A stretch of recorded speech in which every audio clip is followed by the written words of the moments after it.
আজকে বাঙালিয়ানা খাবারে আমি রান্না পূজাতে আমাদের কি হয় সেই পদগুলো তোমাদের সাথে শেয়ার করছি। মা প্রথমে পুজো করে প্রথমে শুরু করে দিয়েছে পিঠে। 3 রকম পিঠে হবে।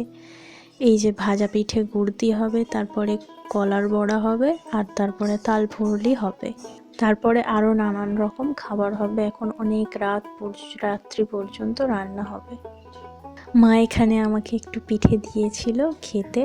তারপরে এখানে ডাল হচ্ছে, আর এদিকে পায়েস হচ্ছে, চিচিঙে হচ্ছে ভাজা, আর অনেক পদ রান্না হয়েছে। আমি একটা বড় ব্লগ করেছি, আর সেটা এই চ্যানেলেই আমি আপলোড করে দিয়েছি, তোমরা গিয়ে অবশ্যই দেখে এসো। আর পরের দিন সকালবেলা মা পুজো করা হয়ে গেছে। আজকে আমরা খেতে পারবো পান্তাটা। এই যে এত সব রান্না হয়েছে। তো এইটুকুই ভিডিওটা ছোট করে। চ্যানেলটা সাবস্ক্রাইব করে দিও, লাইক করে দিও। টাটা, আবার দেখা হচ্ছে।